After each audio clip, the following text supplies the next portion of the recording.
It's the Wilk Report. I'm Michael Wilk, and with me again is Larry Bernard. How are you, Larry? Yo, I'm doing good. Awesome. So, anyway, Les Moonves is back in the news this week, unfortunately. Never seems to go away. Deadline Hollywood reports Ileana Douglas telling New Yorker Radio Hour, "This is a man who I admired, now he was on top of me."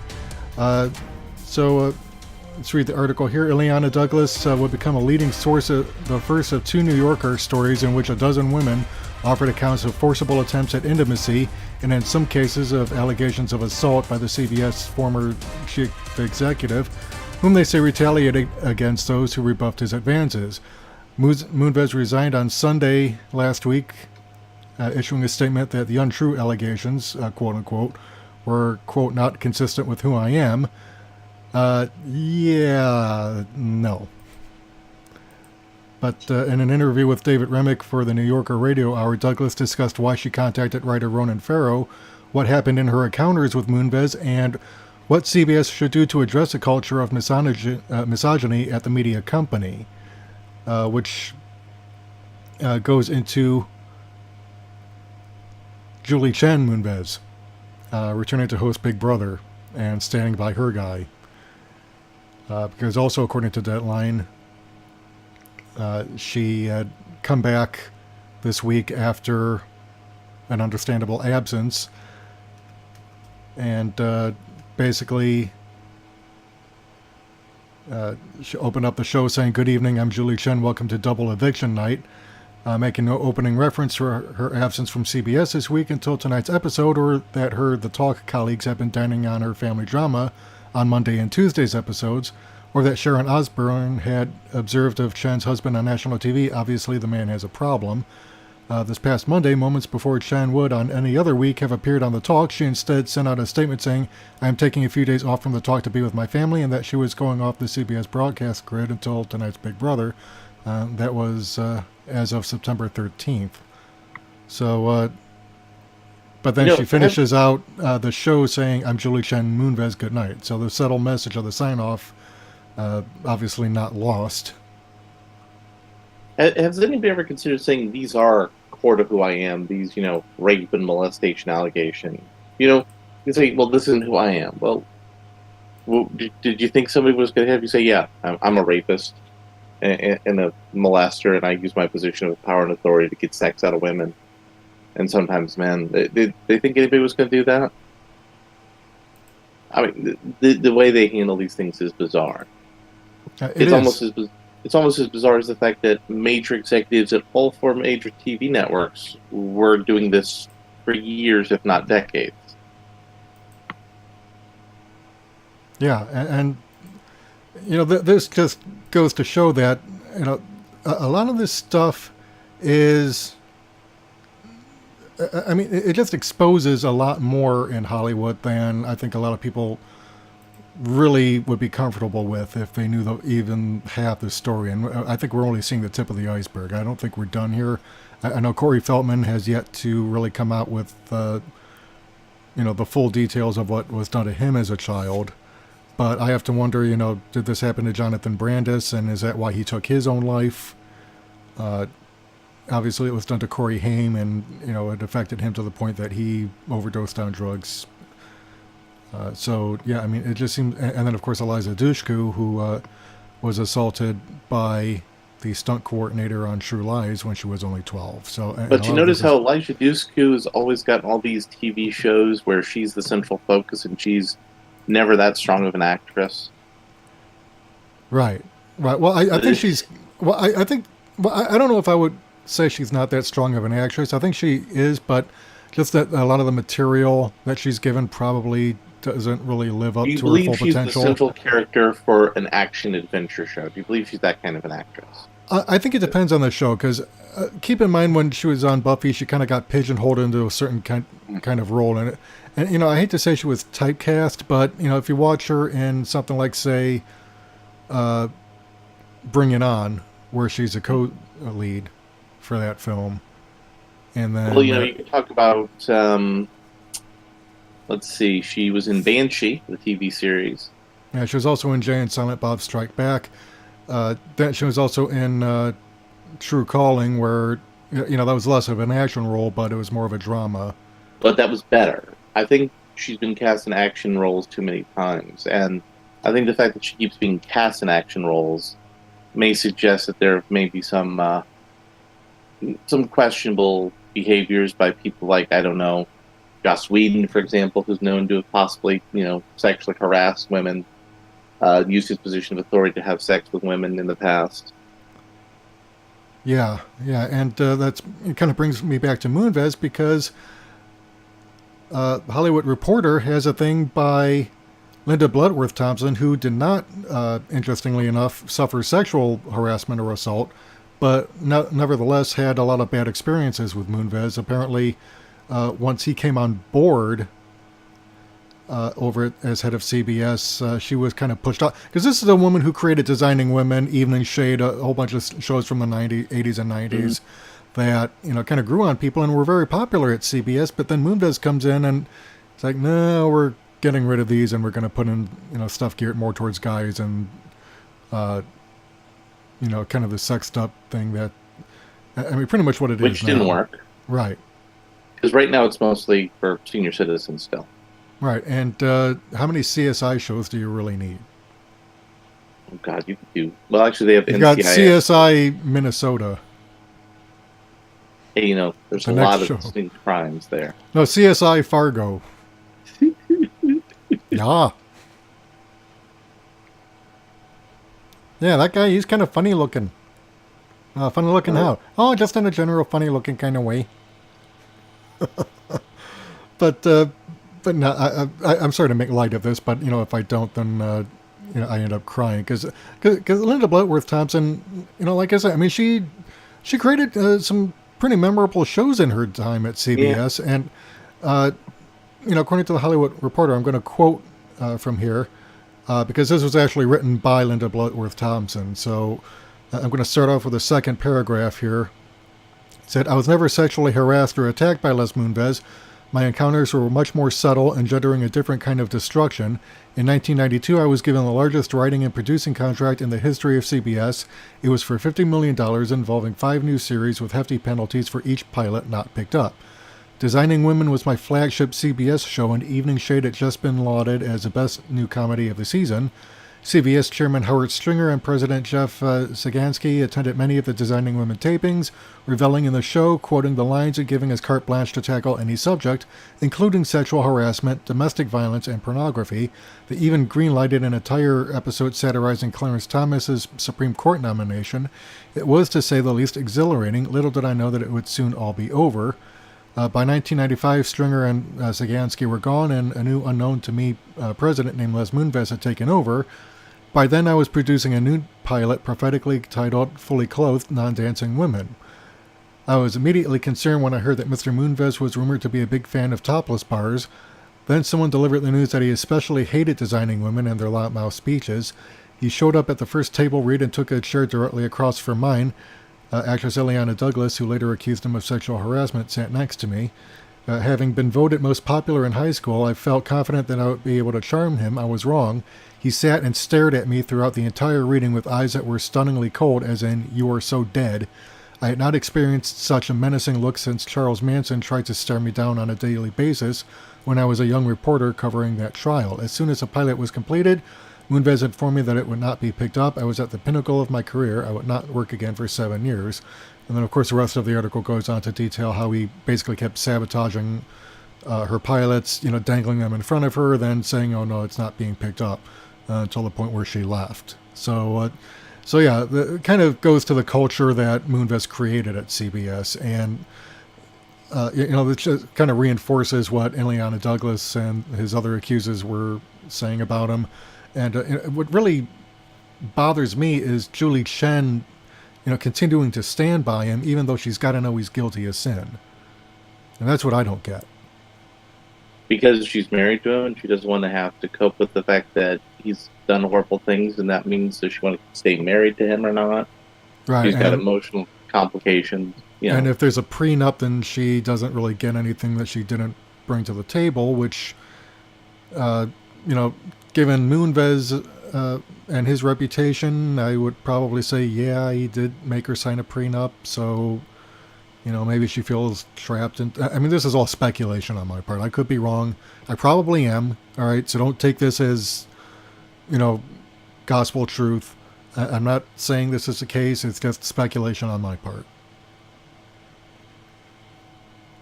But it does make more sense to me if there's a prenup, maybe that's why she's not divorcing his ass already. Because if it were me, married to him, and I found all this out and I believed it, then, I'd be saying, you're not staying here anymore. Not in this house, not near me. Yeah, at the moment, there's nothing to say until the final golden parachute gets put up for Les Moonves, because he's going to get paid. Yeah, maybe not, because right now, according to you really to want him to put himself in a position where he's a defendant in a suit against CBS, where he has to have,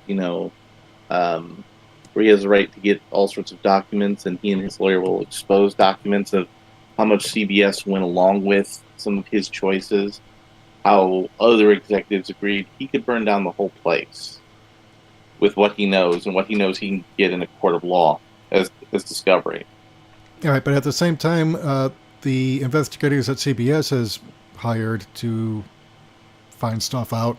I mean, it seems like Moonves, if he does do that, it would basically being burning down the house after he's already been expelled, just to spite it. But he's already gone. And if they find credible cause for having forced his resignation, they don't, according to their contract, they don't have to give him anything. And right, but and last week's report said basically, he's not getting anything pending the results of the investigation. So if they do the big find, thing is not about the contract; it's about CBS want the giant sucking wound from PR as he burns the house down. Yeah, but at this point, does it really behoove him to do that? I mean, if he's as vindictive as his reputation suggests, he might do it even though it might destroy his career once and for all, because once you do that, you're pretty much finished. I mean, Harvey Weinstein's probably going to go to jail, so he's got no real power anymore. But with Moonves, if he's smart, he'll basically take what he's got now and go away and retire. But if he does try and burn the house down, then no one will ever hire him again. Because ABC, I mean, would Disney and ABC want that? Would Fox? Would Fox is owned by Disney now, their entertainment division. But would NBC want it? But Fox News is still independent. Right.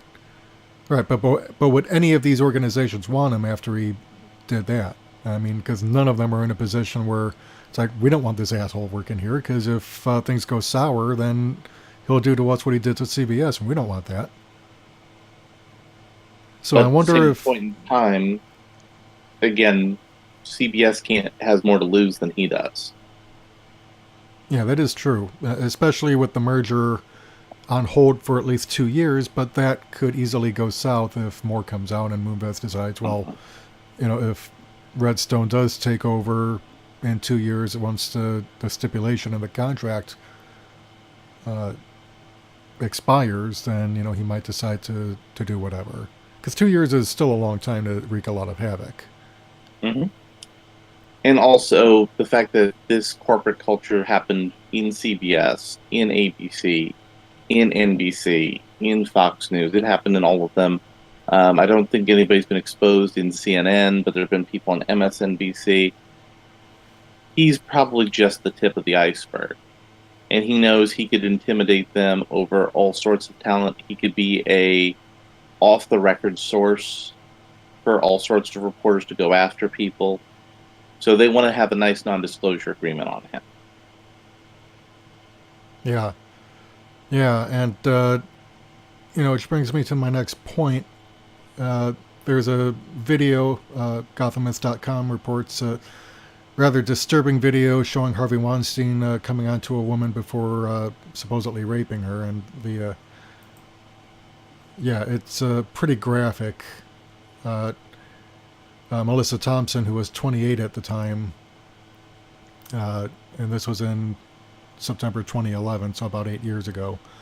But they've got an excerpt of the video and the full video linked to. But it starts off with Weinstein hugging her and then rubbing his hand along her back and saying, "That's nice, keep it up." And, it just gets worse from there. He even asked her, "So am I allowed to flirt with you?" And it's like, okay, that's, it's pretty graphic, but it's also pretty creepy too. So I mean, you got stuff like this coming to light. If the allegations against Moonves are as graphic, like you said, we've only seen the tip of the iceberg. And that's another thing. In the case of Harvey Weinstein, he's probably had access to things that upper-level Disney management allowed to go on. If he doesn't have some way to at least have insurance, he could very well easily try to destroy Disney management as well, because they're kind of vulnerable with the whole James Gunn fiasco, the stuff with Roseanne. Well, James Gunn really is kind of something that didn't really need to happen. Gunn was a victim, apparently, of. But it's part of a broader trend. You have Right. stuff going on in Pixar. You have James Gunn. You have Roseanne. Disney basically has been taking bad bets on bad actors who have ended up biting them in the hand. Surely somebody in Disney upper level management has said, "Hey, Mr. Iger, this is probably a horrible idea." Or at some lower level, and some lower level executive, probably told somebody, "Hey, don't mention this to Bob when we go talk to him about it at the meeting." So there's a lot of collateral damage that could happen if the Les Moonveses and the Harvey Weinsteins of this world decide to go completely nuclear. Right. Well, with Weinstein, he's not quite in as strong a position because he's actually under federal prosecution. Yeah. So, I mean, he could still do a lot of damage, but he's not quite in the position that Moonves is to do as much damage. And frankly, has nothing criminal yet. Right. And frankly, like I said, the video is pretty graphic. I've got it up on screen right now. You can click the link and watch it yourself, but it's pretty damning. So I don't know that anyone's going to really want to believe anything that Weinstein says, because right now he's in a position where it's like, you're an accused rapist and there's video evidence of you doing really creepy things. So is your word really any good right now? Even if he does talk. Whereas with Moonves, he's not yet in that position. I certainly agree with that, but there's a lot of rot in the tree. Yeah, and of course, when people are going down, that's usually when they get their most stupid too. So it was like in the 20s, there was a Klan leader in Indiana who raped and killed a woman, but she lived long enough to confess what happened and tell the story to the cops, and he went to jail. Because, a final confession from someone who's dead is almost ironclad evidence in a court of law. And he had been, a major political guy for the Klan, and he got all sorts of politicians who signed letters that they would support the Klan in its hour of need, and they all turned on him because, he drugged, raped, and killed a woman, and then he started blackmailing all of them. And it came out in the papers and destroyed dozens of politicians' careers. Yeah. Yeah, so... Yeah, who knows what'll happen, but a little brighter note, though, so to speak. The victim of the predator sex offender case thanked Olivia Munn for speaking up for her, and this is in eonline.com, published on Thursday. And a woman who is a teenage victim of sexual misconduct by an actor in a now deleted scene from the new movie The Predator has broken her silence and wants to thank the film's female lead Olivia Munn for speaking up for her. Last week, the Los Angeles Times reported that a scene showing a jogger hitting on the actress's character was cut after she discovered and told studio executives that the actor, Stephen Wilder Striegel, is a registered sex offender. He had pleaded guilty in 2010 to risk of injury to a child and enticing a minor by computer after being accused of attempting to lure a 14-year-old girl into a sexual relationship via the internet. She's now 24 and her name is Paige Carnes. She identified herself in a statement to the Los Angeles Times on Thursday. My purpose in making this statement is to reclaim my identity, she said. Sexual abuse makes people uncomfortable. It should make you uncomfortable. This discomfort is nothing compared to the psychological and physical suffering of those who have dealt with it. I was not able to speak for myself when I was 14. The consequences of this abuse are profound and permanent for some. When the abuse takes place with a child, it is even harder to overcome. You lose that trust in everyone around you and mainly yourself. Your abuse does not define you. With support from others and strength from within, you can overcome the label of victim and reclaim your identity. So, this kind of strikes a little bit close to home for me because I have female friends who were, sexually abused as children, and it's damaged them a great deal, and they still are dealing with a lot of the fallout from it. So, this is, it seems to me like it's a complicated issue, but I want to kind of, we want to take some of this apart a little bit into pieces. Number one, the director should have been a little bit more intelligent about how he handled this, especially with the current climate going on. Yes, this is a friend of his who did some things and got put on a sex offender registry. So number one, he screwed up in how he handled that. Yeah, Shane Black is definitely not exercising good judgment here. Though there have been some other things that have happened, so there may be other studio drama involved in all the chaos, because apparently the studio and he had very conflicting views on what to make the movie about. The other important element we want to also take into effect is the fact that he did his time. He was put on a sex offender registry. Are we saying that people who have committed crimes and had done the, reparative justice for society can't get jobs again? I don't think that's a right position either.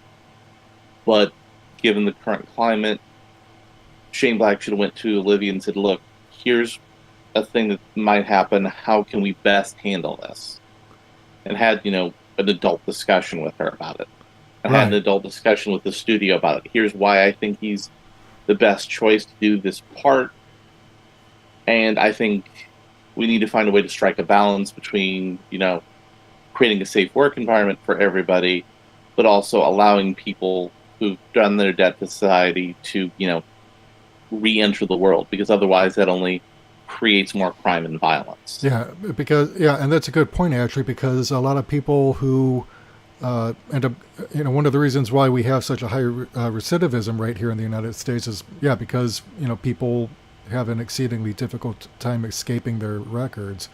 And, I think we should give the guy the benefit of a doubt, unless there's legitimate reason to believe that he is still engaging in some of these behaviors.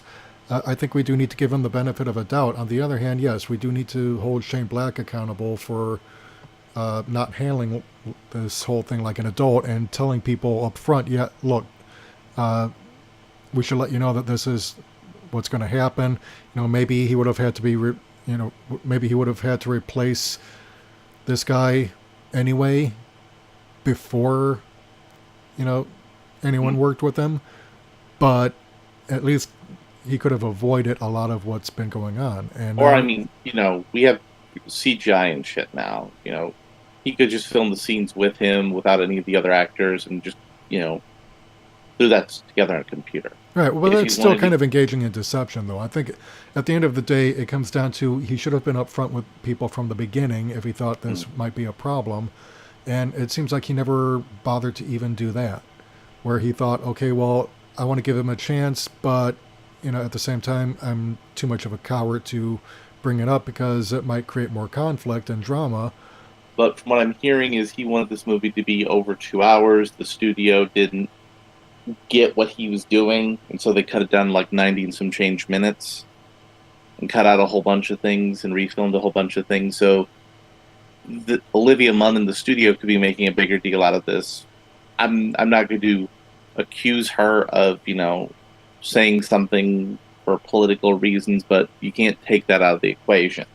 But the studio said, hey, listen, this guy he hired is this, convicted child person. We can't talk about that. But if you say something about it, then we can act. Right. Because, I mean, I was actually at a job once where I had multiple managers come to me and say, listen, we need you to shadow this one employee and see if there's any reason we can document fire him. So that sort of thing does happen in the real world. Yeah, and according to E! Online, and I'm going to quote the paragraph here, Director Shane Black had known about Striegel's charges and had said he personally chose to help a friend, the Los Angeles Times had said, adding that a day after his story was published, Black issued a public apology to those he'd let down by having Siegel around without giving them a voice in the decision. A Fox spokesperson told the outlet our studio was not aware of Mr. Striegel's background when he was hired. We were not aware of his background during the casting process due to legal limitations that impede studios from running background checks on actors. So it looks like Black really is the one who should be penalized here for not trusting his actors, for basically hiding stuff that should have been made public from the beginning. And it seems to me like a lot of this could have been avoided by just simply being honest up front. But now we've got this thing where Ms. Barnes is kind of wondering why is this guy working, which it's kind of understandable, but like you said, there comes a point where you have to ask yourself, has this guy done this to a society? Is he still a danger? And if he has and he's not, then will he become a danger again if we continue to ostracize and persecute him? So that might have been what he was thinking, but again, he went about handling this the wrong way. Yeah. Yeah, and speaking about handling things the wrong way, Norm Macdonald. See, I think what Norm Macdonald said and what Norm Macdonald said, 5 years ago, 10 years ago would have been perfectly fine. But I think it's hashtag current year, and people attack Norm Macdonald for having a reasonable opinion. Right, and his defense is that he was taken out of context, and reading over the transcript of his comments, I'm going to have to agree with here, because he's not saying that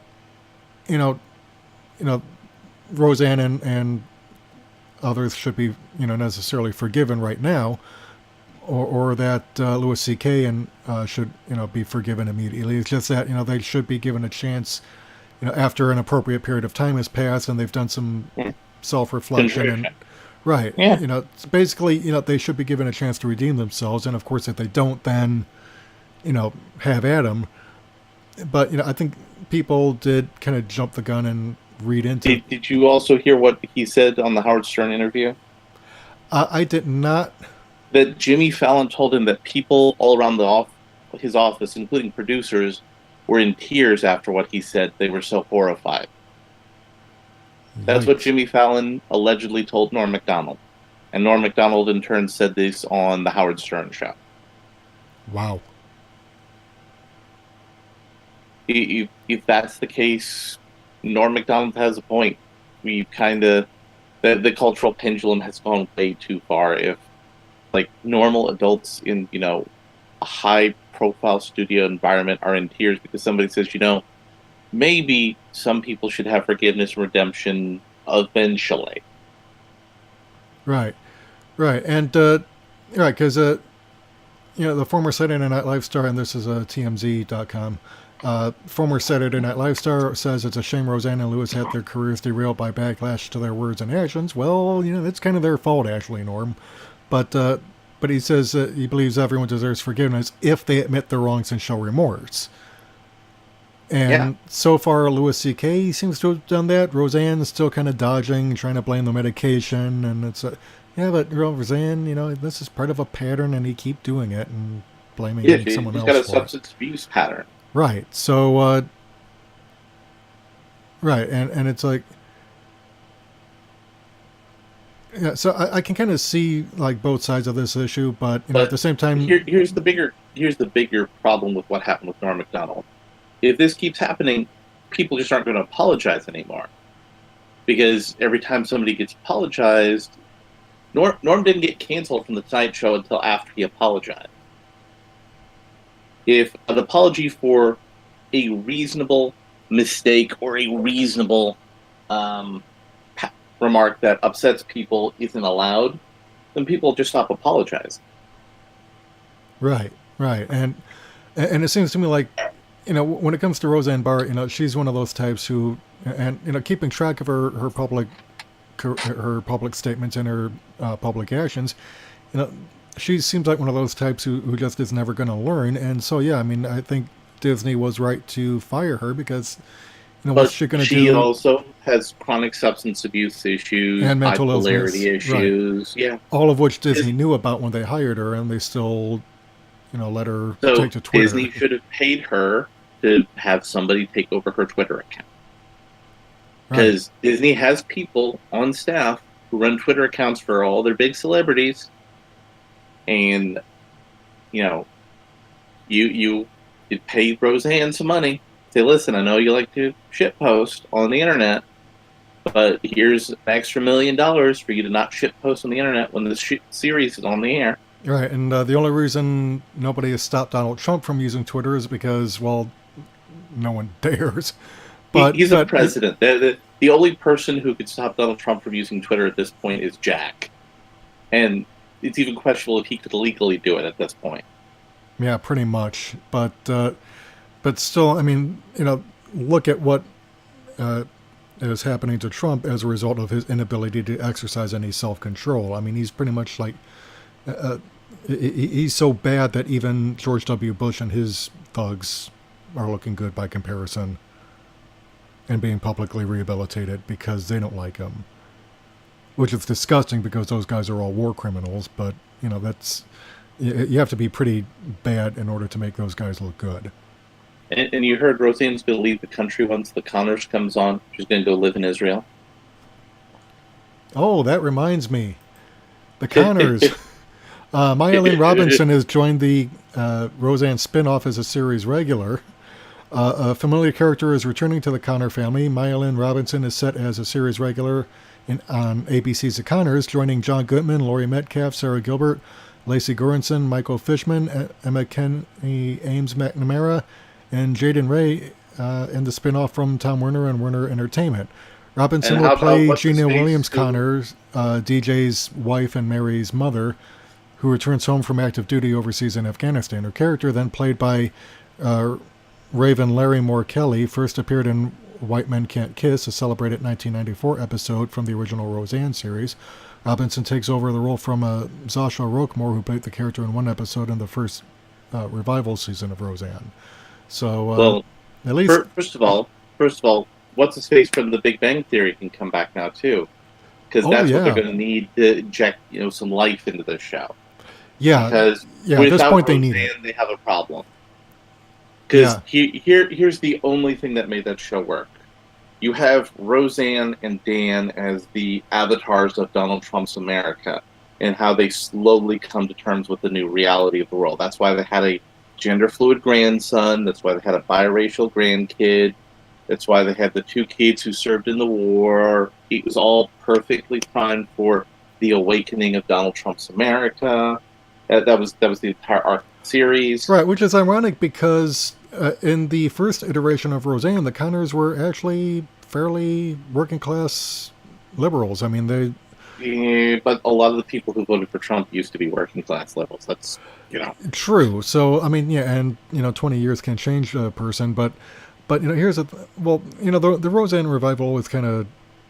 And Laurie Metcalf always kind was of the other key piece of it, of how Roseanne and her sister represented, your two crazy relatives on Twitter who would always argue with each other. And it's like, stop being stupid because you're going to have Thanksgiving dinner together. Yeah. Although, just having John Goodman there has always been a problem for me because they killed him off towards the end of the last season. I like how the revival show, hand-waved that. Oh, that was just what Roseanne was writing in her novel. I like that. I mean, that's just me. Yeah, I mean, because that last season kind of went places that made me do like, what the fuck? And kind of made me think, are they going to pull a big fake-out reveal at the end or whatever? Yeah. Because it's not as good as what happened with the season finale of the second Bob Newhart show. Right, where he wakes and it's a dream, like the whole thing was a dream, and he was back on his old show. It's like, oh god, no. Although the last episode of Boy Meets World, Bryan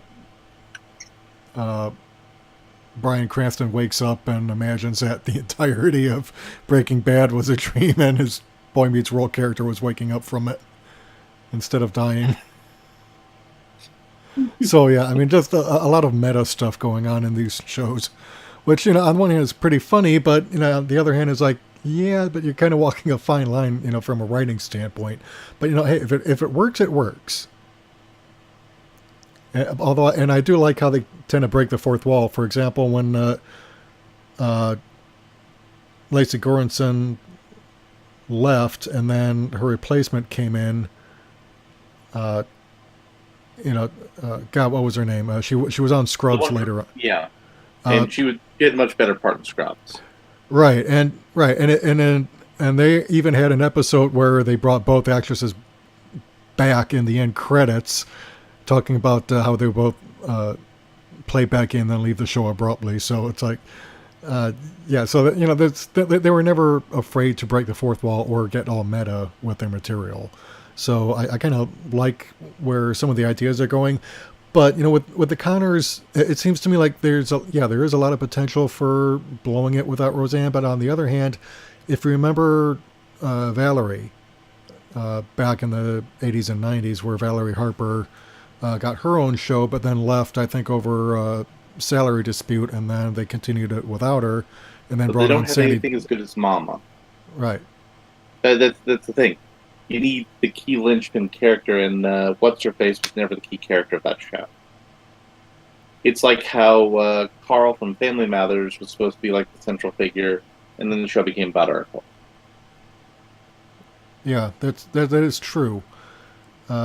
Because, and I always kind of disagree with that, because I thought Urkel was like, he was supposed to be the annoying kid and the comic relief, but ABC kind of knew what side of the bread their butter was on with that, and they kind of chose what they did, and for better or worse, it worked. Urkel was also pretty annoying, so there was a decent odds the audience would have hated Urkel. So they had to hedge their bets out of the gate. Right, and it just seems to me like a lot of this could have been avoided if Disney and ABC had exercised better judgment with regards to handling Roseanne, because obviously there's a woman with a nasty pattern of going off the rails and saying and doing stuff that especially in this era where you can't get away with half the stuff you could even 10 years ago. You mean like when I think it was 10 years ago when Roseanne made the Hitler cookie skit? Yeah. And somehow managed to survive it, but you didn't have the prevalence of Twitter and Instagram and Facebook back then like you do now. I mean, it was still, it was kind of like a transition period between the early 2000s it's a cultural change, and cultural changes happen in part because of HR and corporations. How corporations are trying to make workplaces more sterile and work relationships more sterile and shallow, and it's kind of infecting the broader cultural norms, and how it's built into the way, conditioned how the culture for school children works, so that we want them to be trained to be good corporate workers. So it's a toxicity that's infected our broader culture and society. Right, but on the other hand, as the latest round of accusations against Moonves and Weinstein and all these guys, there is actually a legitimate concern here where Weinstein and Moonves are the people who pushed the whole sterilization of corporate culture, and they were still able to have the cover to act as bad actors. So having a artificial corporate culture and that behave is as bad actors neutered, themselves, right? Yeah, and that is neutered. I don't think that's the solution. I don't think it's ever been the solution. Right, and well, it seems kind of like there's also a double standard at play there too, because they're imposing a set of rules on everyone at the bottom, while they themselves are breaking those very rules at the top and getting away with it for years. And now the whole society has changed, where we're a lot less tolerant, thank God, of this stuff than we were previously, where we're not content to let this stuff keep going on, because it's like, no, this shit is not okay, and you've been getting away with it for decades. No more. Your day is done. and to an extent, I think that should continue to go on. But when it snares people like James Gunn, who they're not necessarily bad people. They go ahead and do stupid shit that is offensive and tasteless, and then they grow up a little, they mature, they take back their words or try to apologize for them, but they're not allowed to anymore. Yeah. And it kind of leads to them getting caught up in something that started out good, but now it's kind of imploding on itself because it's starting to eat their own.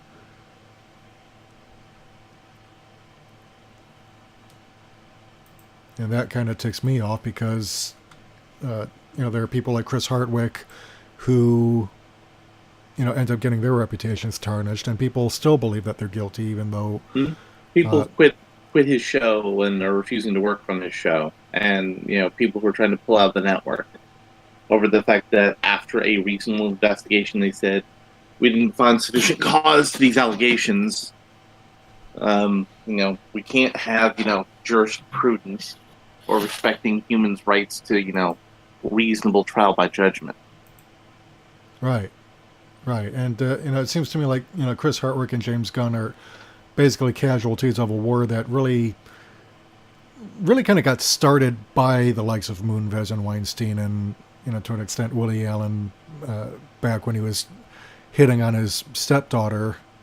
Who's now saying that Mia Farrow abused her when she was growing up. Yeah, that's something that you had brought up. Yeah.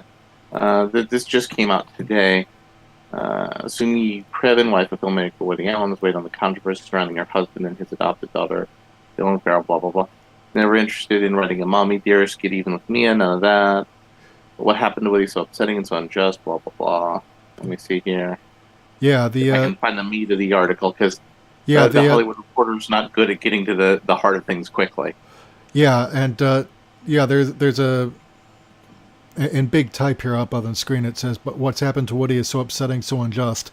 Mia has taken advantage of the Me Too movement and paraded Dylan as a victim, and a whole new generation is hearing about it when they shouldn't." Soon-Yi Previn, wife of filmmaker Woody Allen, has weighed in on the controversy surrounding her husband and his adoptive daughter Dylan Farrow and ex-partner Mia Farrow in an op-ed published online Sunday on Vulture. I found the heart of the article here. Previn claims that she and Mia were like oil and water from the beginning. Mia wasn't maternal to me from the get-go. She claimed Meredith's first attempt at bathing Previn didn't go well. I never taken a bath myself because in the orphanage it wasn't a big tub in it. We all got in it. Previn said, here it was for a single person. I'm scared to get in the water by myself. So instead of doing what you would do with an infant, maybe get into the water, put some toys in, put your arm in, show it's not dangerous, she just kind of threw me in. She also claimed there was a hierarchy among Mia's children. She didn't try to hide it. And Fletcher was the star, the golden child. Mia always valued intelligence and looks, blonde hair and blue eyes. Previn claimed Mia was teaching her the alphabet and got impatient to the point of throwing wooden blocks at me or down on the floor. Who can learn under that pressure? I think, the whole family dynamic was bad. Yeah, and Dylan told Vulture in a statement that any implication she was manipulated by Mom was offensive. Only serves to re-victimize me, and thanks to my mother, I grew up in a wonderful home. And in an op-ed in the Los Angeles Times in December, according to Hollywood Reporter, Dylan accused Allen of sexually molesting her as a child. He's denied the claims, but a 1993 investigation found he had not sexually assaulted her.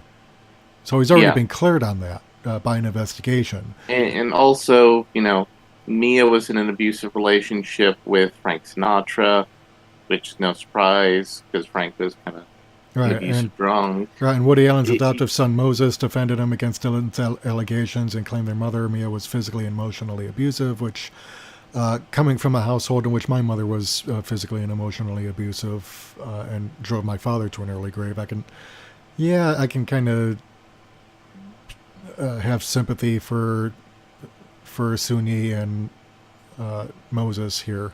It's a mess. Yeah, the whole situation is a mess.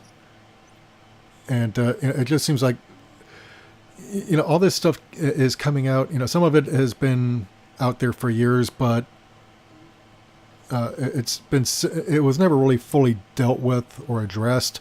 And so it just kind of like simmered for years and festering until now it's erupting again in light of all this stuff that's going on.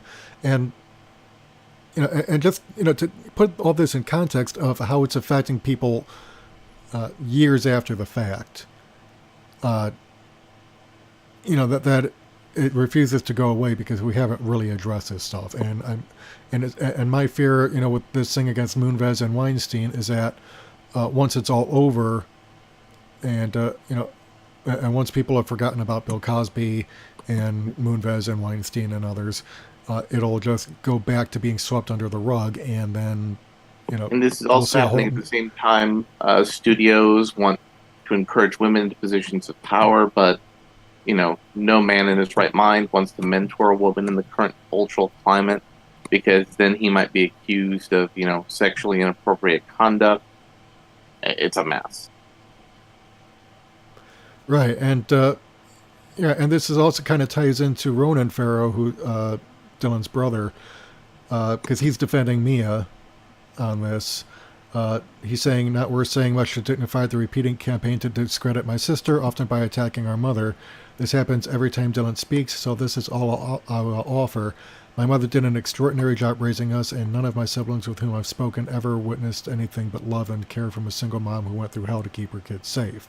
So, I mean, this a lot of this does come out as he said, she said, and there seems to be like credible stuff on both sides of the issue, because and this does happen. It's like where parents will play their kids off against each other, in their arguments and their and I mean, it's gaslighting. For lack of a better word, you gaslight your kids to think one parent abused them, and so they internalize that. Right, and I remember, a few years ago after my dad passed away, my Aunt Mary had told me some of the stuff that had gone on with my dad and his father, who was an abusive drunk. But there were things that my dad had blamed him for that actually his mother had done, like in terms of punishing the kids. And so yeah, I mean, I can kind of see where what you're talking about, where they play the kids off against each other, and so you've got the kids on one side defending dad and the kids on the other side defending mom. And also, if you call your dad a rapist, it's a very hard bridge to go back and say, yeah, I made that all up. Especially when, it's in national television and, news magazines. You just can't come back off that bridge real easy. Right. And Alan's sister, Letty Aronson, again from the Hollywood Reporter article, told Vulture that Mia told her around the time she discovered Allen and Previn were having an affair, "He took my daughter, I'm going to take his." I said, "Don't be ridiculous. Dylan loves Woody. A child should have a father." She said, "I don't care." So, a lot of stuff, back and forth among and between different family members. So, a lot of this is really just kind of getting dredged up. And, it kind of ties in because, Ronan Farrow is the one who broke the lid off of the Weinstein and Moonves stories. Mm-hmm. And, one of the first people who's an accuser is now being accused of rape herself. This whole thing is rapidly growing out of control. Yeah, it's kind of like the Salem witch trials, except in this case, a lot of the accused are probably guilty of what they're accused of, but that doesn't necessarily mean that all of the victims are entirely innocent. No. And unfortunately, because you've got a lot of the far right really kind of trying to defend their own by discrediting people. The right wing, actually, it's complicated because you have the Alex Jones right wing who's now wanting to weaponize this whole phenomenon for their own ends. You have the, pro-free speech right wing who's saying this is becoming a tool to, silence speech and to create a threatening environment. It's not good on any angle. And then you've got members of the right wing who basically will take whatever side the wind blows. So, yeah. But, so... This has got me depressed, actually. So I'm going to move on to a little bit of a happier story. Well, happy for us who have been watching the dumpster fire that is the DCEU. Henry Cavill out as Superman amid Warner Brothers DC Universe shakeup. Well, they're still denying that there's been an official decision. Right, but talks have broken down for a cameo in Shazam due to scheduling conflicts. Cavill, really, he's moved on. And the rumor is they're going to turn him into the Hulk, where Superman's not going to have a movie. They're just going to call him in to do cameos in other movies or supporting character roles. Superman. One of the things that DC Comics calls its Trinity. Right, which is stupid because you don't have a DCEU without Superman. Where he just makes a cameo and that's it. I'm sorry, that's stupid. The Hulk thing that Marvel pulled off isn't working out badly. Right, but that's really because from the beginning they really have not known what to do with the Hulk. Ang Lee had his movie in 2003. That didn't work out so well, which, looking back at it, I can kind of see why Ang Lee did what he did with a lot of the decisions, but it just, I don't think he was the right director for that particular property, where it needed someone who was a little bit more willing to remain faithful to the comic book and make it less camp, more serious, which, they tried with The Incredible Hulk a few years later, starring Ed Norton, but Norton kind of took over that project, rewrote the screenplay to his liking, famously difficult to work with, but... Did nobody know that Edward Norton isn't Edward Norton? Right. So, although I think arguably he made that movie better than it might otherwise have been, because, looking at that film, I had no problems with it. He made the Bruce Banner role good in that movie. I don't know what else he did to make the movie better. He at least added something there. Yeah, although having Liv Tyler in there as Betty Ross, they really didn't give her much to do except to show up, look beautiful, and say, Bruce? And that's pretty much it. That's... it's again because they don't have a good, compelling Hulk story. Right, and I think if you're going to have Betty in there, you got to give her a bigger role. Otherwise, why bother? But I actually got to go and talk about this a little bit on the Midnight Edge stream the other night, which unfortunately I missed because I got delayed from being out. But and I was really kind of bummed that I didn't get to take part because some of that stuff I wanted to respond to because. This thing about Cavill leaving, it's... it seems like this thing it just keeps collapsing, and Warner Brothers doesn't seem capable of admitting that they're finished. And they've put the DC films under a new executive.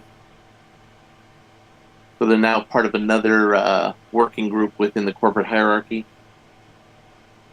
Yeah, so, this is just a dumpster fire all around, and I think it's really going to depend on how well Shazam and Aquaman do. And what does that say? Well, Aquaman's not going to do well. Aquaman's not going to do well. Yeah, well, what does it say when what does it say when your franchise depends on Aquaman succeeding? Aquaman could be good with the right script. And while there are elements to the script and what we've seen in the trailer that I think he could be good, I don't trust them to have made that good. Right, and I think they're going to take Aquaman too serious. But I think Shazam they didn't take seriously enough, much like they didn't take Wonder Woman seriously. So that's why I think Shazam's going to be okay. Yeah, because it seems like Shazam is really going to be the movie Big redone, except with the superhero instead of... and which is not necessarily a bad thing, because, the whole story was about a kid named Billy Batson who gets chosen by this wizard to become the embodiment of strength and nobility. So, he's basically a magical version of Superman. And actually kind of a counter to Superman, because Superman actually is vulnerable to magic, so if he ever gets out of control, well, there's Shazam to step in and say, hey, look, I can bring you back down to Earth, figuratively speaking, because my powers cancel out yours. And he's also supposed to be wiser, though it's always difficult to write wise in a story than Superman. Right, because Shazam is basically inhabiting the body of a child, and a child is not necessarily going to be that wise. Although there was actually a good he has the wisdom of comic. Solomon. Right, well, there was actually a good comic story involving Superman and Captain Marvel, because that's really the name of the character. I mean, Shazam is just the name of the comic because of the legal stuff between Marvel and DC. But it's where basically Superman confronts the wizard Shazam over his decision to turn Billy Batson, because basically Billy Batson I think loses a friend of his, and he turns into Captain Marvel and kind of takes his anger and frustration and grief out on the wrong people. And so Superman comes in and discovers, hey, this is who he really is, and he's kind of ticked off at the wizard Shazam for putting this power in the body of someone who can't handle it. And Shazam basically tells Superman, look, I gave him the power for a reason, but you can be a mentor to him and kind of teach him what he needs to know. All I can do is bestow the power, but you can guide him. And so the way it was written actually was quite touching, and it was actually a good issue. Yeah. But and I kind of applaud DC for having the balls to take on that kind of story, because usually it's Marvel that does that kind of storytelling. And DC's now bumping Batgirl to the DC streaming service.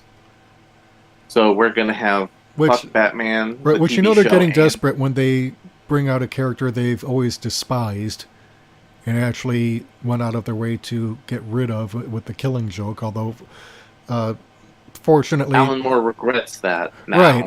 Right, and I kind of have to agree with him, because I don't think he ever intended for DC to kind of take that as canon, because he actually writes in the beginning of the story, because it takes place largely from the Joker's point of view, but he says, sometimes I remember it one way, sometimes I remember it another, so for now I'm going to remember it this way. So it's always kind of like, I don't think he ever intended for it to be taken as canon.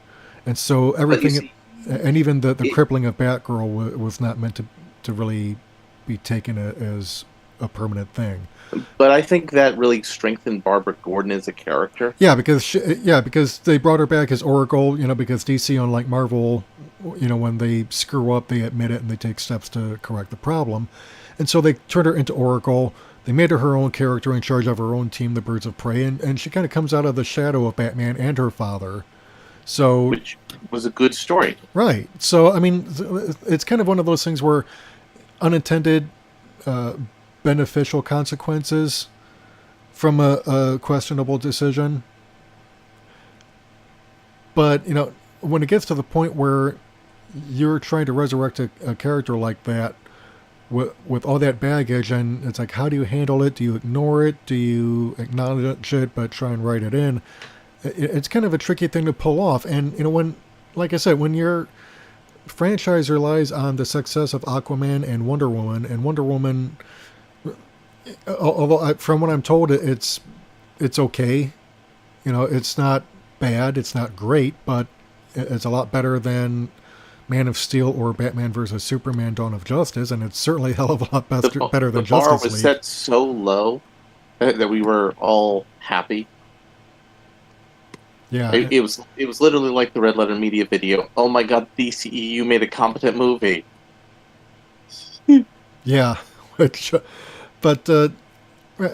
frankly, I think it's kind of time that they just kind of start over and do a reboot of this, because, and just go back to the drawing board, get people in there writing who actually know and respect the comic book and will live up. I mean, Mario Puzo wrote the screenplay for Superman the movie back in 1978, and it got polished up later, by someone else, but he was that level of writer who actually understood the material and was not going to.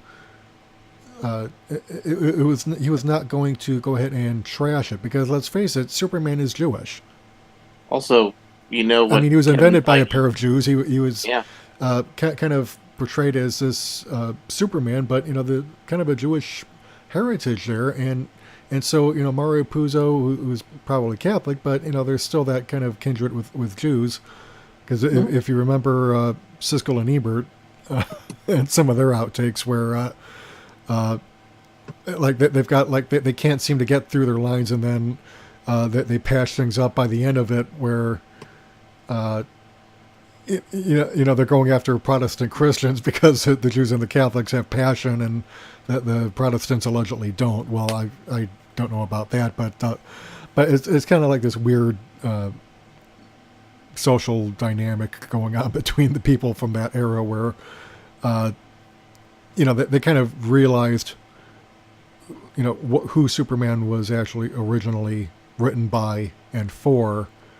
And so they kind of got it, and they weren't prepared to disrespect the material because it was kind of like disrespecting their own or people they considered close kin. And again, also, Kevin Feige still says that is the template for all superhero movies, in his opinion. Yeah, and he's right. I mean, once you change the fundamental aspects of who Superman is, and that's what Zack Snyder did. I mean, it didn't work out so badly for Watchmen because it actually was right up an Alan Moore. I mean, it's very difficult to screw up an Alan Moore story, even for Zack Snyder. But that story was still right up.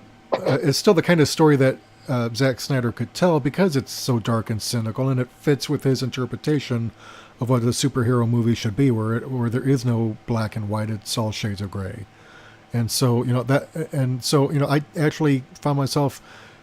I mean, partly bored to tears because it dragged on for 3 hours because I got the extended edition, but I also kind of got what he was going for, and so there were large parts of that movie I actually enjoyed, and I understood why it worked for me. But he then tried to apply that for Superman. Yeah. And for obvious reasons, that doesn't work because Superman is supposed to stand for something better, something optimistic, something that, seems kind of idealistic and naive, but when you peel away the layers, I mean, if you're going to do a modern adaptation of Superman, you could have had him go up against the elite, adapt What's the Matter with Truth, Justice, and the American Way, showing, this conflict of ideologies But and the why... animated movie is so good. How do you beat that? How do you adapt something that was already very well adapted as an animated film? Yeah, and that's kind of where, DC kind of jumped the shark, where it's like they made the animated film and it worked, but then, you go to resurrect it on the screen, you're basically redoing something you've already done before, trying to play to a wider audience. So, yeah, I can kind of get where they wanted to do something different. But again, you're trying to drag Superman down to the level of the people he's supposed to be fighting. And making him question himself. And it's like, no, that's not what Superman does. It's like you're fundamental, and this is the reason why people reacted so negatively to The Last Jedi, where you're changing who Luke Skywalker is on a fundamental level. Where you're changing the Ghostbusters and who they are on a fundamental level. And the same thing with Batman, and it's like they never seem to learn that lesson, which is why Kevin Feige's words, really have meaning. It's like the original 78 adaptation of Superman is the template. And the secret for the 78 adaptation is, at that point, Superman had 40 years worth of continuity. And they didn't pick, one iconic story. They said, okay, let's condense and distill all 40 years of stuff. Yeah, the essence of it, right. And now there's 80 years. But, it's like, again, this is people who understood and respected the material. And right now, the problem with DC is that they don't understand or respect the material. It's the same thing that's going on with CBS. Same thing that's going on at Lucasfilm. For streaming services. Right. Shameless cash grab. Right. And the only one that seems to get any of this is Kevin Feige, which is why the Marvel movies, hit or miss as they are, because there have been some misses, but even the misses were not nearly as bad as stuff that's being produced by DC, by CBS, by Lucasfilm. In fact, there's a whole lot of discussion about Captain Marvel, the other Captain Marvel movie that's coming out, and what I said, and I think still holds weight, it'll be better than Thor: The Dark World. It'll be at least as good as the first Ant-Man movie. Maybe only as good as the second Ant-Man movie, and that's all it needs to be. Right, and I think as long as people have realistic expectations, they probably will enjoy it. And I think Disney has such a studio machine built up around the Marvel movies that even if, Brie Larson comes out, and says she supports mandatory castration for all men, it's still going to be a good movie. I mean, not necessarily that bad. That's a little bit of hyperbole, but Yeah. Although, speaking of changing the fundamentals of a character, Sabrina the Teenage Witch. And the first teaser for Netflix's Sabrina asks, what of Riverdale, but also Satan? Well, I mean, they already ruined the Archie universe on TV, so, why not? Let's make Sabrina a Satanist in a world where Archie Andrews is having sex with his teacher and doesn't want to reveal the fact that he found a dead body because it would expose his having an affair with his teacher. Right, and according to TheVerge.com, on October 26th, Netflix will release the first season of the chilling adventures of Sabrina as Teen Vogue meets the craft spin on the Archie Comics Teenage Witch. And yeah, the teaser is awful.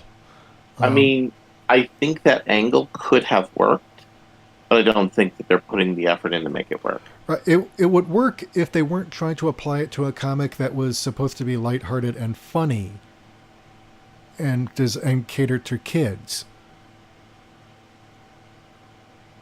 Yeah. But they're trying to turn that into something dark and grim and full of melodrama, and it's like, why? Why do you keep doing this? Also, in the Riverdale TV series, Jughead is asexual, and he writes, fiction and, blog comments and posts about his fellow friends, and he's a jerk. Right. Well, Jughead was always kind of asexual. He was that guy who always thought about his stomach more than anything else. So but it's more, again, about overt sexual politics, and Betty and Veronica are both sociopaths. Like, none of the characters are likable. Right, well, Veronica you can kind of see as being a sociopath, but, that's because she's a spoiled rich girl. Right, she was selfish. But why Betty? Came around. Betty was supposed to be the nice girl. Because Betty's mom is a sociopathic manipulator also. Oh. And Archie's dad's a jerk too. Everybody's a jerk. Right. It's like, why do they keep thinking that this stuff is a good idea? Because it's drawing good ratings on the CW right now. All right. Well, this is why I don't watch the CW anymore. After Buffy and Charmed got canceled, it was pretty much, nope, no more reason to watch. And even Charmed, I mean, after the first couple of seasons, devolved into a cheesy soap opera. Yep. And so I stopped watching that because it was Aaron Spelling running it for his daughter, and or no, not for his daughter, but people associate it with his daughter, like Sharon and Doherty. But no, I mean, it's an Aaron Spelling show. What was the pattern with Aaron Spelling? They start off okay, and then they devolve into chintzy soap operas, where the characters all go from being three-dimensional and well-developed to a little corny, to being shallow, one-dimensional, backstabbing, selfish assholes by the time the show ends. And, of course, they're going to be rebooting that. Right, and,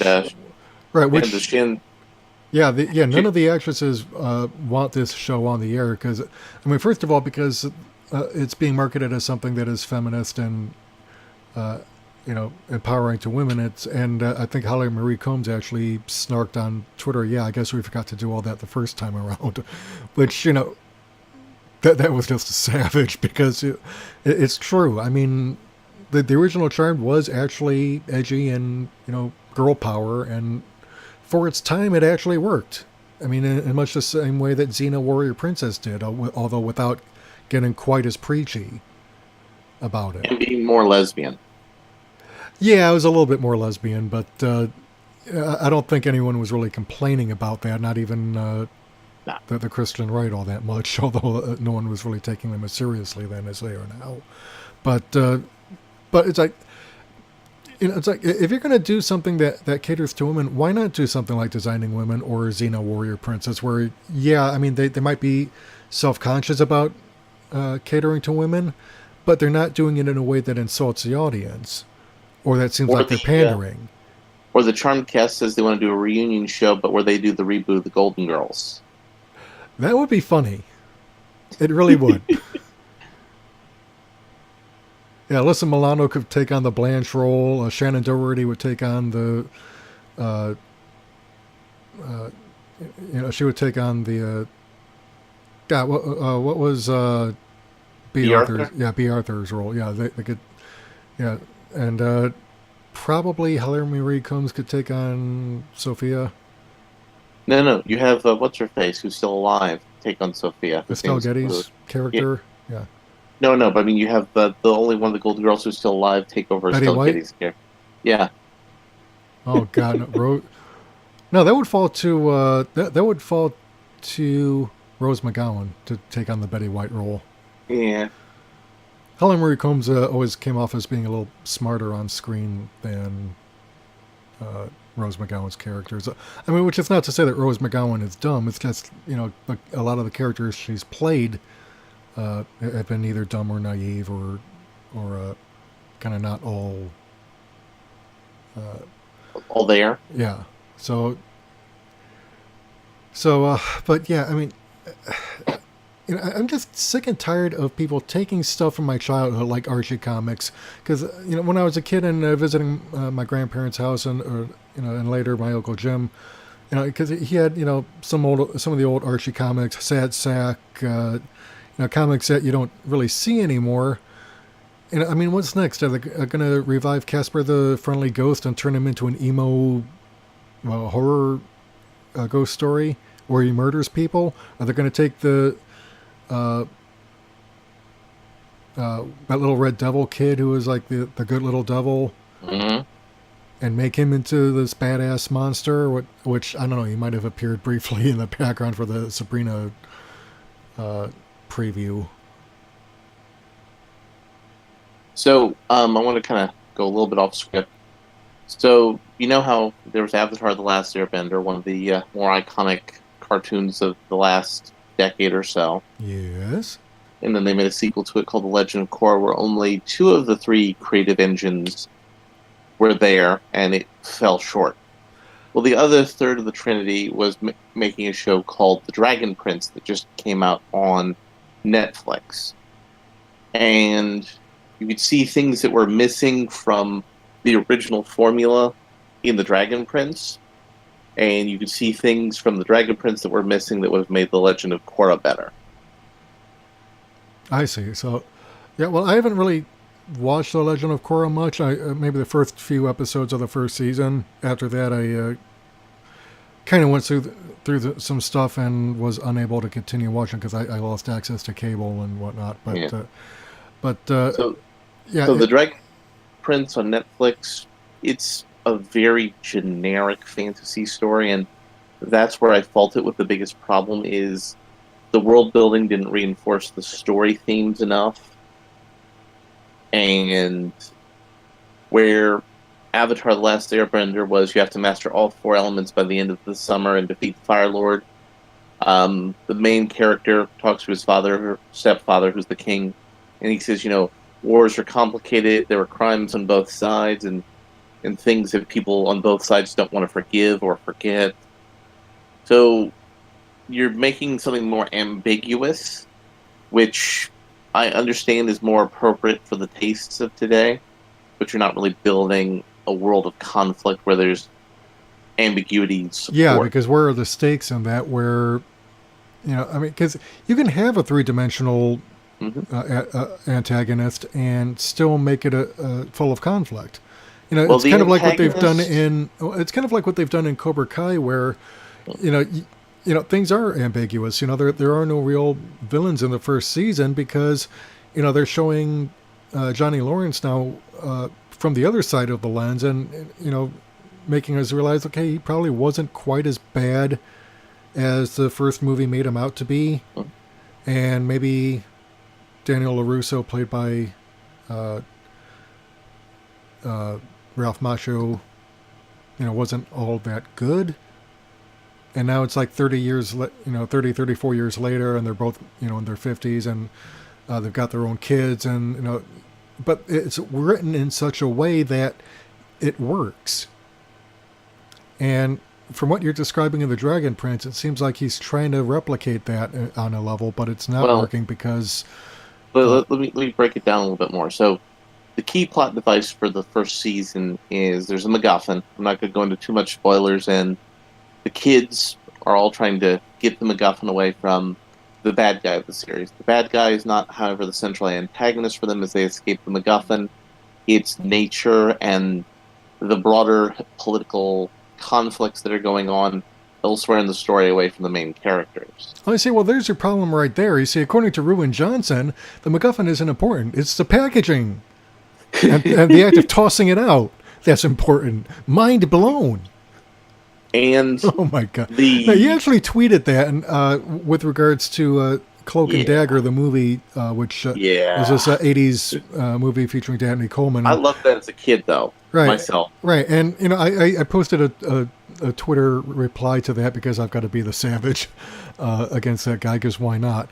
But I tweeted, this is why you don't know how to make a watchable movie, focusing on the wrong thing for the wrong reasons. But yeah, it seems like what you're describing in The Dragon Prince is that there are the bones of a story there, but there are no real stakes. Well, there's stakes, but they're very vague stakes. Humanity is in a war with the dragons and the elves.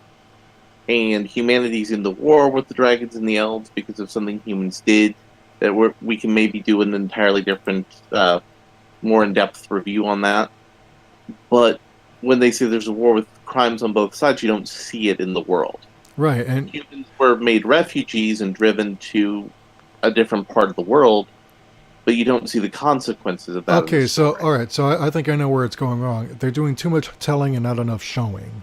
Exactly, which is a cardinal rule in screenwriting. Don't tell, show.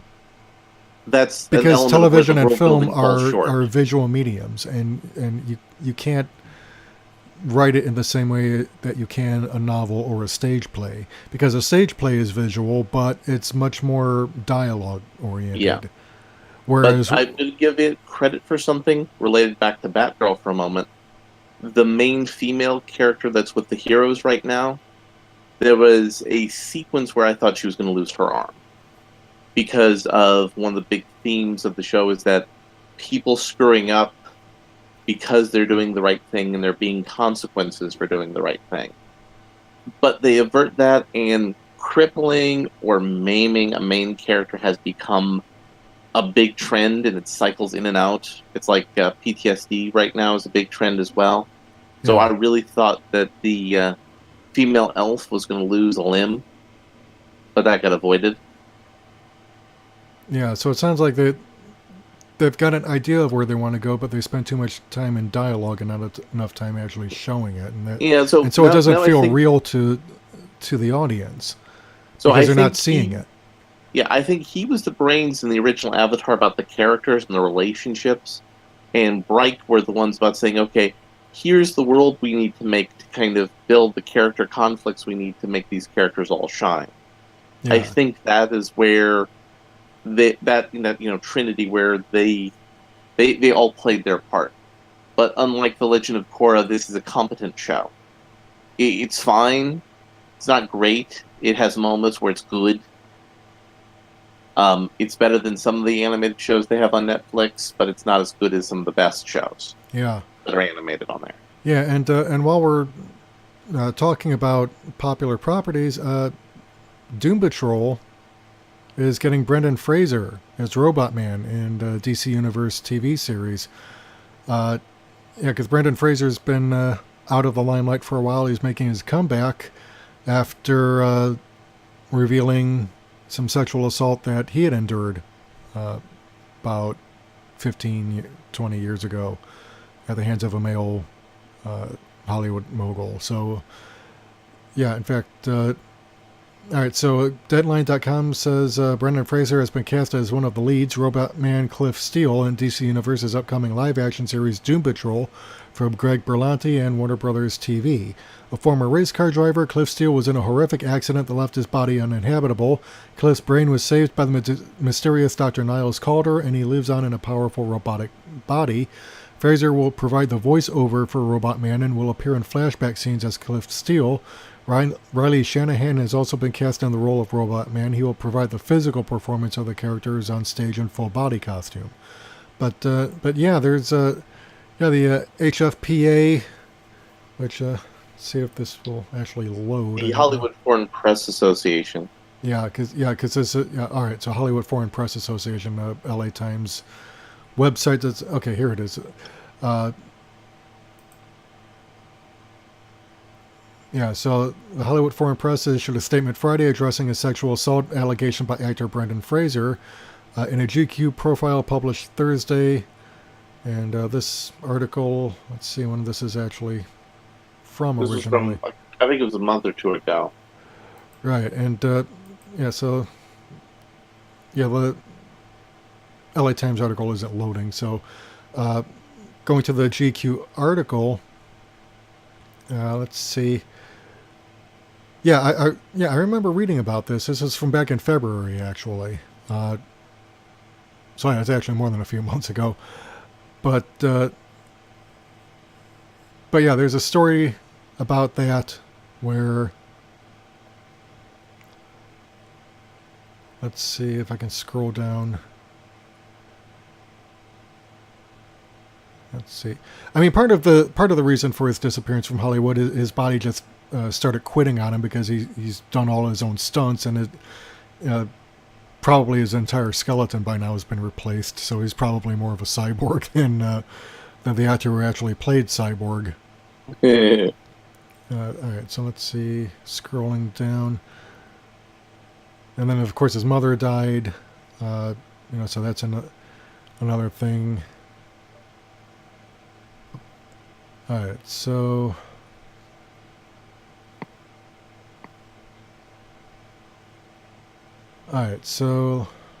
it's coming down to it. All right, so Philip Burke, who was a former president of the HFPA, was the one he was the one alleged by Frazer to have assaulted him. Basically, grabbed his rear end and tried to finger his asshole through his pants or something. So, and this is actually when Brendan Fraser is actually an adult, and this went on. And that was because this was 15 years ago, basically, at the Beverly Hills Hotel. And he had to go through some therapy and things to kind of get all that resolved for him. Yeah, because apparently when he tried to go public with it, Burke used his connections to pretty much cripple his career too. So I mean, a lot of this, really feels like it should be part of the Me Too moment because, again, this, it also affects guys too. I mean, and most, if not all of what, no, I say, yeah, most of the perpetrators are males in positions of power. People like Asia Argento, it's a little bit murkier because there seems to be more he said, she said to it. And so it's not quite so clear cut. So I don't want to say it's all men. But she also got her husband to pay the guy off. Right. Boyfriend, actually, Anthony. Boyfriend, yeah. Yeah, Anthony Bourdain, and he committed suicide, unfortunately, a few months ago. But yeah, a lot of it does seem to be more he said, she said. So it's not quite so clear cut. But then there's also allegations she was grooming the kid, so. Yeah, which again kind of falls into he said, she said, because it seems to me, just from the photos that were posted and some of the texts that have been published, it seems like there's not quite that dynamic. I mean, yeah, she might have been grooming him unconsciously, but it also seems like he was a lot less victim than he's letting on in that case. So it's more complicated. Yeah. Because And I hate trying to talk about it because I don't know enough about it, and a lot of what I'm saying is speculation too. I don't have any firm evidence, just what little I've seen reported. So please don't think that I'm trying to hurl accusations here. What we're doing is we're commenting and giving our opinions on things that have been reported. Because until there's actually been evidence presented in court and more concrete evidence published and made public, all we can do is speculate. So that's kind of our cover our asses here. Do not take this as gospel. We are just guys speculating on the news. I know, because I know there are some YouTubers out there, very prominent ones, who like to take a news blip and puff it up into like, oh, this is a definite thing, and we're right, and all you haters can suck it. No, we're not saying that. No, we're trying to be a little nuanced here. Yeah, and basically we're trying to pick out answers from the flurry of news that is coming out, because a lot of it is really complicated. Some of it doesn't make as much sense as it should, and based on the little info that's teased out, all we can do is kind of speculate and try and see where where it all goes. Because I pretty much called it, with regards to Moonves last week, because he was on his way out the door at that point, and it seemed to me that if CBS decided that they did have cause to terminate his contract, that he wouldn't get his severance package, and so far that seems to have borne out. But that's basically a guess being proven right by luck, because it was supposition that was kind of borne out by later circumstances that were officially disclosed. Oh, by the way, I want to move to a happier topic. They have set pictures from the Joaquin Phoenix Joker movie now. I didn't notice it. Let me. Yeah, I've noticed that. First look at Joaquin Phoenix as a Joker, and this picture on Deadline of Phoenix, really, he looks like he could be the Joker pre-makeup. So, and of course, the opening line is Joaquin Phoenix is ready to dance with the devil in the pale moonlight. That's an awesome nod to Jack Nicholson's Joker line in the 1989 film. So now I will add this to the DCEU movies that are not fake news, because they have filmed footage for it, as opposed to the Gambit movie where somebody asked Channing Tatum in an interview for this new animated movie he's in, what's going on with Gambit, and he says, I don't know. Yeah, and the photo that they've got by Todd Phillips calling the character Arthur, which is presumably the name of the Joker before he becomes a Joker. And although in the comics they always tease that his name was really Jack, which is why you get Jack Napier in the 1989 film and the animated series, because they kind of picked up on that Jack thing. Because the Joker is a representation of the Joker based on the Jack of whatever. And it's kind of a play on the card, basically. Though, I honestly think I like the way Alan Moore opened it with, sometimes I remember it one way, sometimes I remember it another way. This is how I'm remembering it today. Yeah. I mean, that would be a great opening for a Joker movie. And since they're allegedly doing 2 Joker movies, I think that's how they should open both of them. Right, but why do 2 Joker movies, though? Because Suicide Squad sucked. And Jared Leto was not well received as Joker, because he was just like this tattooed, grill-toothed idiot. But everybody thinks Margot Robbie is incredibly sexy, so they want to exploit that. I don't know.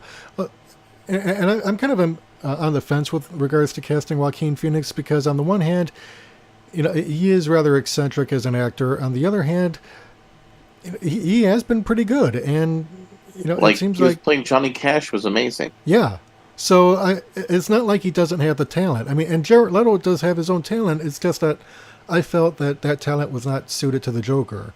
Well, the Suicide Squad movie was terrible. It was poorly thought. Right, and he's going based on the poor script which he had to work with, which again.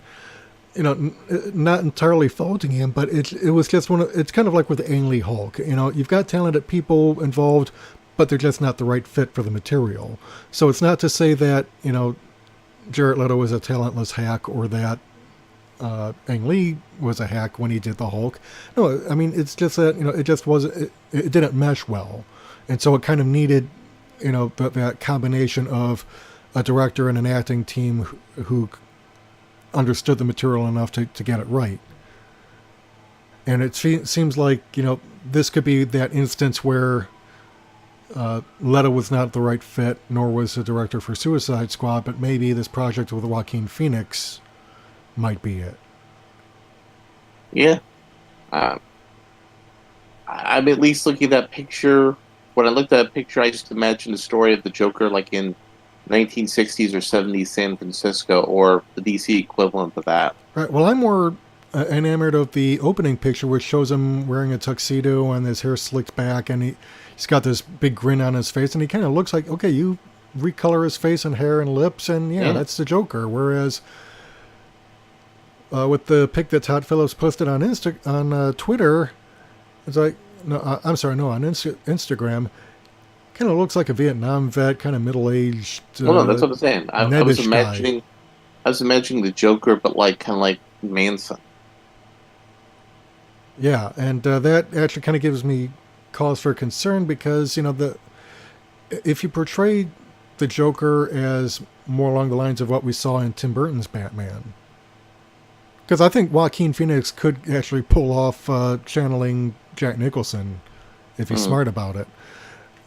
Although the guy that they've got on Gotham playing the proto-Joker, I think he's very good with the material they've given him. The material's kind of shit, but he distills Nicholson, Ledger, Hamill, Romero, all into this thing that just, if he was given something good to work with, he could be beautiful. And in like 10 or 15 years, when he's a bit older, because he's like early 20s right now, I think, damn. But right now, I think you kind of need an actor of that caliber, or Joaquin Phoenix, but you have to pair him with good material. And that's why I'm kind of concerned looking at this Instagram photo where it's like, no, he's looking more like something out of the 60s or 70s and maybe a Charles Manson type. And no, that's never what the Joker was in any of his iterations. So how do you make that work? That I don't honestly know. So yeah, I'm just kind of on the fence about it, to be perfectly honest. I mean, DC thinks they're going to do a big Supergirl movie based off of the more modern takes on Supergirl. I don't know if you saw what they've done with her recently. I've not. I really have not been all that interested in CW. No. What I'm talking about, what the comics did with Supergirl having spent time in Apocalypse. Oh, okay, that would explain some of the animated movies that have come out. Yeah, so this is going to be a Supergirl with more anger and more rage, and how she was supposed to be the one to come to Earth first to protect Kal-El, but due to weird spatial anomaly. That kind of sounds like an Elseworlds story, and it doesn't work for me because the original story is her rocket was diverted, but it arrived after because they were sent after. They were actually living in a Kryptonian city that had been preserved on an asteroid, and then had a crisis, and she was sent to find Kal-El. But the whole thing is that they kind of put in a whole lot of anger over her, thinking, well, I should have been here, this should have been me. But she's also younger, and the younger cousin who she was supposed to look out for, she now looks up to. And basically they're using Supergirl as a way to do a angrier Superman. A Superman with more rage issues. Okay, yeah, that... Clearly they have not learned from Zack Snyder's debacle. You mean fuck Batman? Did already tell you that? Yeah, okay, good point. Fuck you. Oh, Lord. And we can really tie this all around. And Starfire's costume still apparently has not been altered. You mean the costume that was only supposed to be for one episode, you guys? It's totally not going to be her regular costume. Right. It's like, Mommy, why is Starfire dressed like a hooker? It's like, cover your eyes, dear. I'm turning the channel. Oh my God. And she's not even orange. I mean, Beast Boy apparently turns green. Sometimes, maybe. I don't know. Production photos have been kind of inconsistent, but Starfire is supposed to be an orange alien with orange hair, and they've got her dressed like a hooker. And Tim Drake's going to be in it too, but he's going to be less grim and angsty than Robin, than Dick Grayson Robin. Right, and Dick Grayson's Robin really, it seems like he's the only cosplayer in there, and everyone else is in street clothes. It's like, what makes you think any of this is going to work? No. Hawk and Dove are going to be in cosplay also. Okay, but not Beast Boy, not Raven, not... No, because they're a new team. They haven't gotten not Starfire. Yet. Okay, so... Oh, Lord. I foresee this not succeeding very well. At all. I has the sads now. So I'm going to leave off here, unless you have anything else to add, because we've been going over an hour and a half now. To give you something more positive, the Buffalo Bills have done something more depressing than the Cleveland Browns have ever done. They had a player retire at halftime of a game. Oh my God. One of the defensive players, a cornerback, went in at halftime, and he just handed in his "I'm retiring" letter to the coach. Yeah, great timing. Do you think you could have waited till the game was over? So again, just think about that. This is apparently, from my friends who are more into football than I am, this is apparently the first time this has ever happened. Oh my God, I have to look this up. So just think, no matter how depressing it is to be a Cleveland Browns fan, there's not been a Browns player that's quit in the middle of a game. Literally quit. Oh my God, this is funny. Yeah, Vontae Davis, teammates appalled as he quits Buffalo Bills at halftime of loss to the Chargers. Orchard Park, it wasn't bad enough that the Buffalo Bills lost again Sunday afternoon, this time 31-20 to the Los Angeles Chargers at New Era Field. No, that wasn't enough trauma for the Bills to endure as their season, just 2 weeks old, already appears headed for the trash bin. At halftime, with the Bills trailing 28-6, cornerback Vontae Davis up and quit. He wasn't hurt. He hadn't been benched by Coach Sean McDermott. He just picked up his ball and went home. Pulled himself out of the game, McDermott said. He communicated to us that he was done. Asked for clarification so that there was no mistaking what happened. McDermott was asked if Davis had been benched or was hurt. No, the coach said. When I got back into his office, we'll continue to communicate on what exactly is going on there, and we'll go from there. I wish I had a better answer for you right now. I'm just being upfront. In a statement attributed to Davis released by the NFL via Twitter, Davis said that his body no longer had what it takes to play the game. I mean, no disrespect to my teammates and coaches, but I hold myself to a standard. Mentally, I always expect myself to play at a high level, but physically, I know today that isn't possible.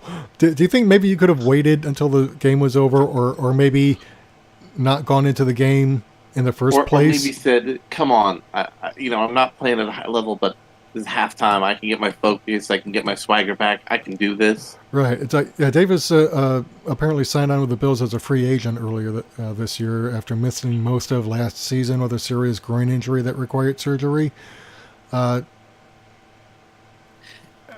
yeah, and so apparently he was struggling physically. But yeah, this is one of those cases of bad timing.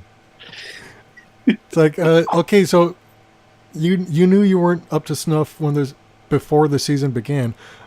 Couldn't you have said this before they put you in the game? Oh my God! Just when I think the Browns can't get any more depressed, they actually tied with the Steelers. Yeah, but that's another first for American football. Yeah, but that's the thing. Well, it's not the first. Ties do happen, but the Browns tying the Steelers is kind of unusual. And the quality of the game has been terrible this year. Yeah, worse than last year already. Yeah, USA Today says Browns aren't satisfied with a tie, but stalemate with Steelers is a sign of progress. That's the headline. And how pathetic is it when that's the headline? That said, we got a tie. That's better than last year. I saw a thing online that said best record since 2004 or something like that. Yeah, it said at one point in overtime when it was anybody's game to win and nobody's game to win, Jabril Peppers had a pointed question amid the drama at rain-soaked Brown Stadium. I refuse to call it First Energy. Fuck you, First Energy, and fuck you, Cleveland, for selling the naming rights to our stadiums. Damn you. But yeah, Peppers, a second-year safety for the Cleveland Browns, has been playing football since he was 4 years old. Until Sunday, he had never played in a tie game. I asked Coach, we're going to a second overtime, right? Peppers are called off a sideline chat. He said, not in a regular season. I'm like, oh, expletive. I can guess what that expletive was. Yeah, but yeah, last season, they became just the second franchise in the NFL history to go 0-16. With a chance to end their 17-game losing streak against the dreaded divisional rival from Pittsburgh with a dramatic rally, it turned out that such a vision was just too good to be true. Something had to happen, and it did with the blocked kick. So, oh my God. This is why I don't watch football anymore. But, I mean, hey, at least they won't go 0-16 again. It'll be 0-15-1. That's better than last year. Yep. So even the article says, go ahead, admit it. That's progress. The team is headed in the right direction. Tyrod Taylor is, well, undefeated as Browns quarterback. There's hope. More new blood. And maybe even a star quarterback in the wings and rookie Baker Mayfield. They played scrappy against an AFC North bully. And that nobody would be satisfied with any backhanded compliments right now is progress too. They expect to win? Well, oh my God, dude. Oh my God. I feel better now.